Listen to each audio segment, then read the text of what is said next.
Hello, welcome to my channel that is RD Nursing Career. Today I will introduce myself Ronit Das, working as a nurse A cum nursing officer in Department of Atomic Energy, Govt of India. I have done BSc Nursing, MSc in Food and Nutrition, that is dietitian, MBA in Hospital Administration. I work in GNRC Hospital as a OT nurse. After that, I work in NHM Assam as a community health officer. After that, I work as a staff nurse in DSS Assam as a permanent staff. Now working as a nurse A cum nursing officer in Department of Atomic Energy, Govt of India. आज हम लोगों का topic start करने से पहले दो पंक्तियां देख लेते हैं, उसके बाद हम लोग आज का क्लास शुरू करने वाले हैं। जिसे हार्डवर्क करना आता है उसके लिए दुनिया में नामुमकिन जैसे कोई शब्द नहीं होता है। अगर आपने हार्डवर्क किया है, आपको हार्डवर्क करना आता है, तब आपके लिए दुनिया में ऐसा कोई काम नहीं है जो आप नहीं कर पाएंगे, आपसे नहीं होगा, ऐसा कोई काम नहीं है। अगर कोई शिद्दत से स्टडी करता है, कोई भी काम करता है किसी चीज़ को हासिल करने के लिए, वो उसको मिलता ही है। अगर आपने नर्सिंग ऑफिसर के बनने के लिए या सेंट्रल गवर्नमेंट या स्टेट गवर्नमेंट का स्टाफ नर्स का पोस्ट के लिए या नर्सिंग ऑफिसर का पोस्ट के लिए रेगुलर बेसिस में स्टडी करेंगे, तब आपको इजीली मिल जाएगा वो वाला नौकरी। तो कंसिस्टेंसी से हम लोगों को बेसिक्स क्लियर करना है, देन हम लोगों को एमसीक्यू सॉल्व करना है, उसके बाद हम लोगों को एग्जाम में बैठना है, कूल माइंड में एग्जाम देना है। नौकरी मिलने के बाद हम लोगों को नौकरी ज्वाइन करना है और अपना लाइफ एंजॉय करना है। मम्मी पापा को अच्छा लाइफ देने के लिए हम लोगों को अभी हार्डवर्क करना जरूरी है। ठीक है, तो आज का टॉपिक है लंबर पंक्चर। आज हम लोग लंबर पंक्चर के कुछ एमसीक्यू सॉल्व करेंगे, देन कल हम इसके ऊपर में एक डिटेल्स क्लास लेंगे। तो आज का लंबर का पंक्चर का एक दो line introduction as a introduction हम लोग देख लेते हैं, उसके बाद हम लोग एमसीक्यू सॉल्व करेंगे।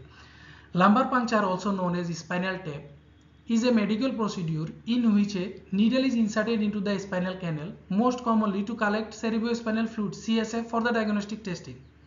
The main reason for LP is to help diagnose diseases of the central nervous system including brain and spine. Example is meningitis and subarachnoid hemorrhage. Lumbar puncture क्यों करते हैं? For collecting CSF। अभी CSF collect क्यों करते हैं? For the diagnosis of any type of central CNS abnormalities, any type of diseases in the CNS or brain or in the spinal cord. Diseases में क्या आ रहा है? सिंपली हम लोग दो डिजीज का एग्जांपल दिया है, मेनिंजाइटिस एंड सबएराक्नोइड हेमोरेज। अभी मेनिंजाइटिस को डायग्नोस करने के लिए हम लोगों को CSF कलेक्ट करके उसको डायग्नोस्टिक एनालिसिस करने के बाद हम लोग अगर मेनिंजाइटिस का पता चल गया तो उसको ट्रीटमेंट करते हैं। तो CSF कलेक्ट करना कैसे कलेक्ट करते हैं? Through lumbar puncture. Lumbar puncture का पहला क्वेश्चन है, in lumbar puncture needle must be inserted into, point क्या है? Subarachnoid space, then sinuses, then bone. Number D में आ रहा है नॉन ऑफ द एबव। तो अभी ये नीडल कहाँ पे इंसर्ट करना है, इसको समझने के लिए हम लोगों को पहले लेयर ऑफ मेनिंजेस समझना पड़ेगा। लेयर ऑफ मेनिंजेस समझने के बाद हम लोग इस क्वेश्चन को सॉल्व करेंगे। अभी ये वाला जो डायग्राम है, डायग्राम में ये है हम लोग का स्पाइनल कॉर्ड। यहाँ पे लेयर दिया हुआ है जो मेनिंजेस का लेयर होता है। ये है ड्यूरामीटर, एराक्नोइड एंड पायामीटर। ये है हम लोग का 3 लेयर। अभी इसको हम लोग ऐसे देखेंगे, ऊपर में आ रहा है क्या? ड्यूरामीटर, यहाँ पे एराक्नोइड मैटर,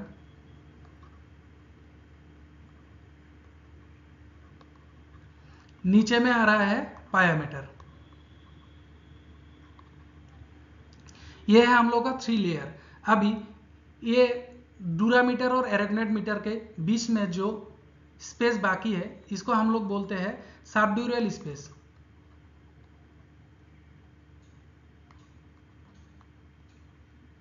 अभी एरेक्नोइड एंड पायोमीटर के बीच में जो स्पेस बाकी है इसको हम लोग बोलते हैं सब एरेक्नोइड स्पेस, सब एरेक्नोइड स्पेस। और ड्यूरामीटर के ऊपर में जो स्पेस है इसको हम लोग बोलते हैं इपिड्यूरल space, इपिड्यूरल space.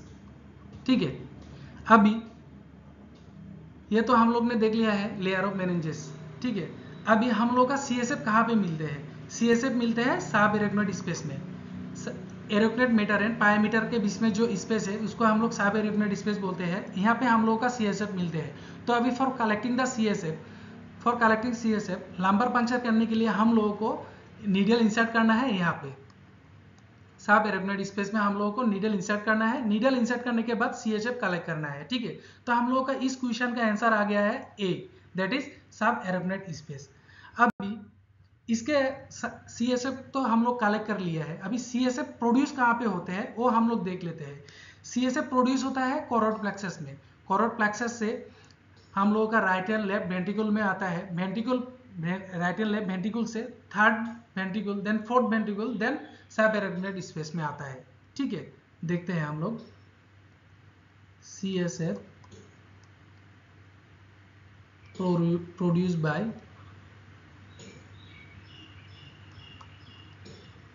Choroid plexus. Choroid plexus से हम लोग का कहाँ पे आ रहा है? Right and left ventricle,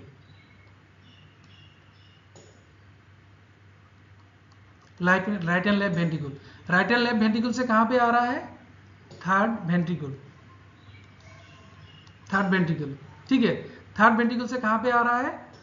choroid plexus. Third ventricle से आ रहा है सब एरेक्नोइड स्पेस में।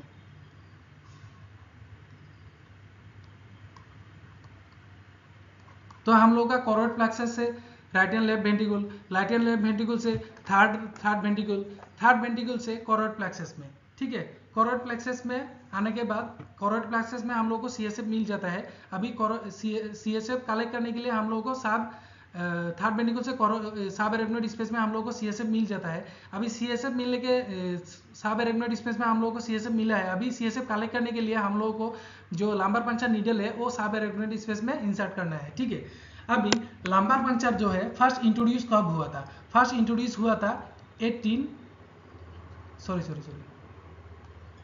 फर्स्ट इंट्रोड्यूस हुआ था 1981 में। ठीक है, ये जर्मन फिजिशियन है एक है हेनरिच क्विंक बोल के, उसने ये लंबर पंचर को पहले इंट्रोड्यूस किया था। ठीक है, हम लोगों का सेकेंड क्वेश्चन आ रहा है। हम लोगों का सेकेंड क्वेश्चन है which position is given after lumbar puncture. Lumbar puncture के बाद में after the procedure of lumbar puncture which position will give to the patient. अभी पॉइंट क्या है? Sideline position, then chin at chest position, supine position, then bow back position. Lumbar puncture तो हम लोगों ने दे दिया है। अभी आफ्टर लंबर पंचर हम लोगों का कौन सा पोजीशन में हम लोग देते हैं पेशेंट को to prevent complication of lumbar puncture. ठीक है, अभी हम लोगों का आंसर होगा सुपाइन पोजीशन।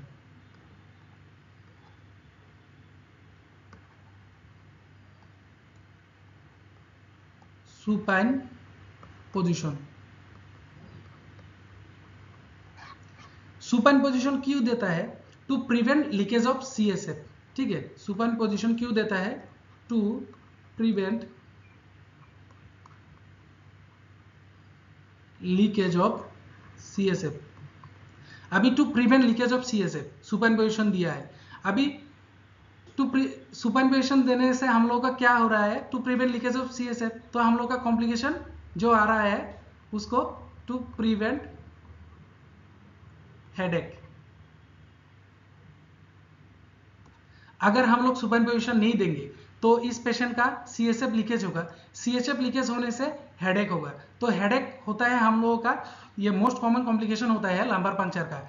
तो हम लोगों को sideline, chin at chest and bow back position नहीं देना है। ये देने से हम लोगों का क्या होता है? सीएसएफ लीकेज हो जाता है। लीकेज होने के बाद हम लोगों को हेडेक फील होता है, मतलब पेशेंट को हेडेक फील होता है। ठीक है। अगर हम लोग नहीं दिया तो, और अगर हम लोगों ने सुपाइन पोजीशन मेंटेन कर लिया है फॉर 6 to 8 आवर्स, तब हम लोगों का CSF लीकेज नहीं होगा और हेडेक भी नहीं होगा, ठीक है। तो अभी लंबर पंक्चर और स्पाइनल टैप, ये जो है इसमें हम लोग बिफोर एंड ड्यूरिंग कौन सा पोजीशन देते हैं। बिफोर एंड ड्यूरिंग हम लोगों का पोजीशन होता है साइडलाइन पोजीशन। साइडलाइन पोजीशन को हम लोग चिन एंड चेस्ट भी बोल सकते हैं, देन फ्लेक्स नी भी बोलते हैं। After that C shape position और फेटल एटीट्यूड, ये डिफरेंट टाइप का हम लोगों को पॉइंट दिख सकता है क्वेश्चन में। अगर हम लोगों का नी फ्लेक्स आ गया है, साइडलाइन नहीं दिया है, तो आप सोचेंगे कि बिफोर एंड ड्यूरिंग कौन सा पोजीशन देता है, तो आप लोगों ने तो रट्टा मार लिया है साइडलाइन पोजीशन, क्योंकि और पॉइंट पे साइडलाइन नहीं है, वहाँ पे सी शेप पोजीशन है या फेटल एटीट्यूड है या फ्लेक्स नी है या चिन एट चेस्ट है, ठीक है। और हम लोग इसको बाउबेक पोजीशन भी बोलते हैं। तो अगर ये कोई ऑप्शन, इसमें से कोई एक ऑप्शन दे दिया है जो आपको नहीं आता है, तो आप वो आंसर को रॉन्ग कर देंगे। तो आप देख लीजिएगा, बिफोर एंड ड्यूरिंग हम लोग का साइडलाइन पोजीशन है। साइडलाइन पोजीशन को हम लोग और चिन एट चेस्ट भी बोलते हैं, फ्लेक्स नी भी बोलते हैं, सी शेप और फेटल एटीट्यूड भी बोलते हैं, और बाउबेक भी बोलते हैं। तो वो होता है हम लोग का before and during of lumbar puncture. After lumbar puncture हम लोगों का होता है supine position to prevent leakage of CSF। अभी CSF का लीकेज हम लोग ने प्रिवेंट कर दिया, तो हम लोगों का हेडेक भी नहीं होगा, मतलब पेशेंट का हेडेक भी नहीं होगा, ठीक है। नेक्स्ट क्वेश्चन है most common complication of lumbar puncture. इसका तो हम लोग ने थोड़ा प्रीवियस क्वेश्चन में आंसर बोल ही दिया है, फिर भी हम लोग देख लेते हैं क्या क्या आया है, उसके बाद हम लोग देखते हैं इसका आंसर क्या आ रहा है। फर्स्ट में तो पॉइंट है बैक पेन, बी हेडेक, सी ब्लीडिंग, डी है ब्रेन स्टेम हार्निएशन। तो यहाँ पे तो ऑब्वियसली आंसर आपको पता ही होगा, क्योंकि मैंने प्रीवियस क्वेश्चन में आप लोगों को ऑलरेडी बोल दिया है। ये है हम लोगों का आंसर है हेडेक, ठीक है। Most common complication of lumbar puncture, क्योंकि जब सुपाइन पोजीशन मेंटेन करना पड़ता है और पेशेंट डॉक्टर का या मेडिकल स्टाफ का बात नहीं सुनता है, वो खुद से अपना पोजीशन में रेस्ट करता है फॉर द कंफर्टेबल पोजीशन, तब क्या होता है CSF लीकेज हो जाता है और उसको हेडेक फील होता है। तो ये मोस्ट कॉमन है। ये चार जो ऑप्शन है, ये चारों ही कॉम्प्लिकेशन है, लेकिन मोस्ट कॉमन होता है हेडेक। अभी बैक पेन क्यों हो रहा है? बैक पेन होने का कारण क्या है? Due to injury to tissue. अभी हम लोगों ने लंबर पंक्चर करने के लिए तो नीडल को इंसर्ट किया है। अभी नीडल को हम लोग जब घुसाया है तो उसको टिश्यू इंजरी हुआ ही है। टिश्यू इंजरी होने के बाद उसको तो बैक पेन होगा ही होगा। ये वाला एक कॉम्प्लिकेशन है। ब्लीडिंग तो फॉर हम लोगों ने जो नीडल दिया है उसके लिए तो ब्लीडिंग होगा, ये तो नॉर्मल सा बात है। अभी brain stem herniation brain stem herniation मतलब क्या है? To shifting of cell and tissue, ठीक है। To shifting cell and tissue, इसके वजह से हम लोगों को क्या होता है? हार्निया होता है। तो ब्रेन स्टेम हार्निएशन इसके वजह से होता है, shifting of cell and tissue. Hernia मतलब क्या है? पोर्ट्रूशन ऑफ द ऑर्गन और सेल एंड टिश्यू, ठीक है। अब हम लोगों का नेक्स्ट क्वेश्चन क्या है? नेक्स्ट क्वेश्चन है lumbar puncture is inserted between. अभी लंबर पंक्चर कहाँ पे देता है वो हम लोगों को पोजीशन इस क्वेश्चन में मिलेगा। ऑप्शन देख के हम लोग उसके ऊपर डिस्कस करेंगे। यहाँ पे ए पे है L3 एंड L4, बी पे है L1 एंड L2, सी पे है L4 and L5 and D पे है L2 एंड L3। अभी ये हम लोग ने देख लिया है, ये है हम लोग का ऑप्शन दिया हुआ है।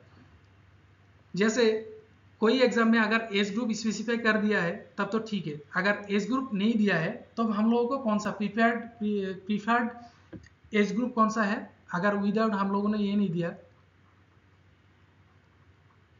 Preferred age group, that is adult. अगर वहां पे मेंशन नहीं किया तो एडल्ट होगा, और अगर मेंशन कर दिया है चिल्ड्रन तब तो हम लोगों को चिल्ड्रन के ऊपर में ही देना है, ठीक है। तो इस क्वेश्चन का आंसर से पहले हम लोगों को थोड़ा समझना पड़ेगा।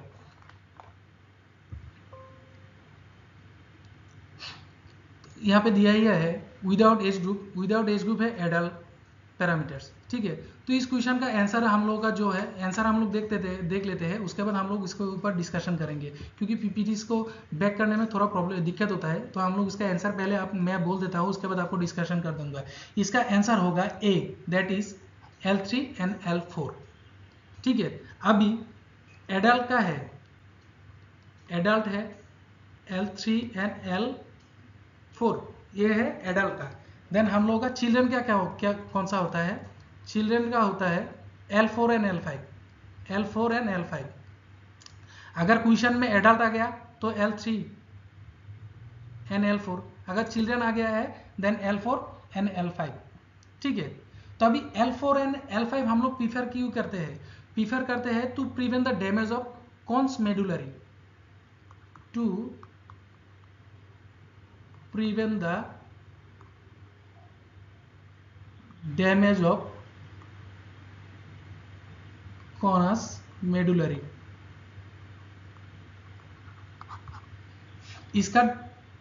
इसको डैमेज ना हो, इसको मद्देनजर रखते हुए हम लोग नीडल इंसर्ट करते हैं। तो अभी हम लोग L3 एंड L4 में लंबार पंक्चर जो नीडल है वो इंसर्ट करते हैं। ठीक है, क्यों? To prevent the damage of conus medullary.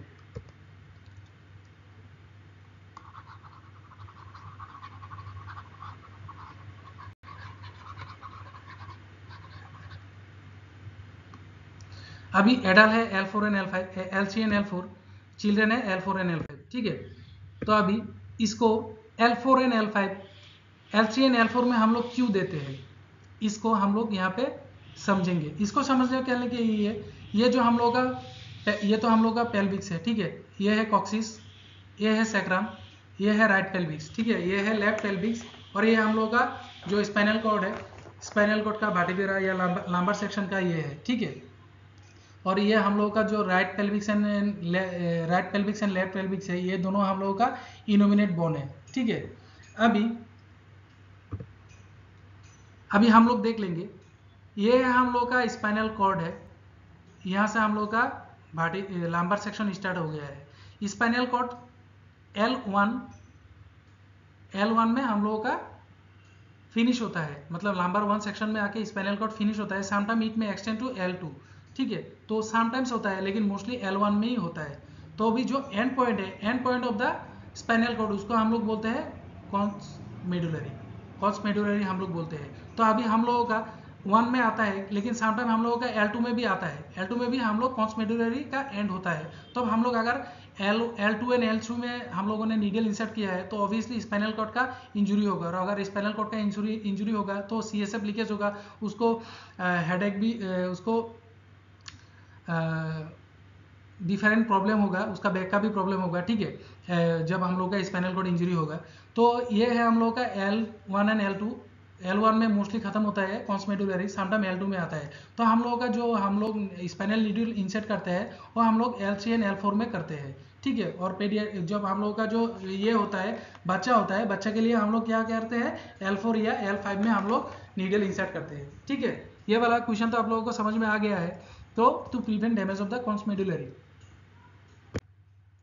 अभी ये वाला जो हम लोगों का नीडल दिया हुआ है, ये नीडल को हम लोग देख लेते हैं, क्योंकि आजकल क्वेश्चन में ऐसा दिखाई दे रहा है, सेंट्रल गवर्नमेंट का हो, नॉर्सेट का हो, या आपका TMC का हो, या RRB का हो, सब में, या ESIC UPC ESIC का हो, सब में ऐसा टाइप का मतलब इमेज दे देता है। उसके बाद हम लोग आपको मतलब ये करना है, फाइंड आउट करना है ये वाला कौन सा नीडल है। ठीक है, इसको हम लोग टोही नीडल बोलते हैं, इसका नाम है टोही नीडल। अभी टोही नीडल क्या है? Tuohy needle is a hollow hypodermic needle, very slightly curved at the end. ठीक है, यहाँ पे एंड में थोड़ा कार्ब होता है, suitable for inserting in epidural catheter. ये इपिड्यूरल कैथेटर में इंसर्टिंग में सुइटेबल है। अभी इसका साइजेस क्या होता है? साइज होता है 17 एंड 18 गॉज, इसका साइज होता है, प्रिफरेबल साइज। और समटाइम हम लोग जब 17 18 नहीं होता है, तो समटाइम हम लोग वी प्रीफर्ड 16 गॉज ऑल्सो। ठीक है, समटाइम हम लोग 16 गॉज भी प्रीफर करते हैं। अभी ये वाला नीडल क्या है? ये वाला नीडल इस टॉपिक के ही है। ये वाला नीडल को हम लोग बोलते हैं लंबर पंक्चर नीडल। ये है हम लोगों का lumbar puncture needle. Different size में आता है, लेकिन साइजेस होता है 20 to 22 गॉस प्रीफर करता है, ठीक है। Next question, CSF pressure is measured by. अभी CSF प्रेशर जो है उसको हम लोग कैसे मेजर करेंगे? पॉइंट क्या है? CT scan, glucometer, MRI, then lumbar puncture. अभी CT स्कैन से तो हम लोग CSF प्रेशर मेजर नहीं कर पाएंगे, ग्लूकोमीटर से भी हम लोग CSF प्रेशर मेजर नहीं कर पाएंगे, MRI से भी नहीं कर पाएंगे, तो इसका आंसर है D, that is lumbar puncture is the answer. CSF pressure is measured by lumbar puncture, ठीक है। It is also use in spinal anaesthesia, spinal anaesthesia में भी ये लंबर पंक्चर होता है, यूज होता है। अभी ये हम लोगों का last question of today's class. In adult spinal cord ends at lower border of L1, L5, S2, S5। ये तो आप लोगों को ऑलरेडी समझ में आ गया है क्योंकि मैंने प्रीवियस क्वेश्चन में इसका ऑलरेडी डिस्कशन कर दिया है, तो मैं डायरेक्ट ही आप लोगों को आंसर दे रहा हूँ, that is L1 is the answer and some time it may we prefer it may L2 also। तो end point of spinal cord we known as conus medullary and lumbar puncture हम लोग L3 and L4 में देते हैं to prevent the damage of conus medullary, ठीक है। तो answer आ गया है L1। ये वाला क्लास आप लोगों का फ्रेंड है, फ्रेंड के साथ सर्कुलेट जरूर कीजिए, शेयर जरूर कीजिए, क्योंकि इससे तो आपको फायदा मिलता ही रहेगा और मुझे भी थोड़ा मोटिवेशन मिलता रहेगा। उसके ऊपर मैं नया अच्छा टॉपिक भी लाऊंगा क्लास के लिए, जो आप लोगों के लिए बेनिफिशियल होगा एग्जाम के लिए। तो thanks for watching, please subscribe जरूर कर दीजिएगा मेरे चैनल को और लाइक भी कर दीजिएगा और बेल आइकन को प्रेस कर दीजिएगा for the notification of updated classes and please share भी कर दीजिएगा। So thank you for watching my class.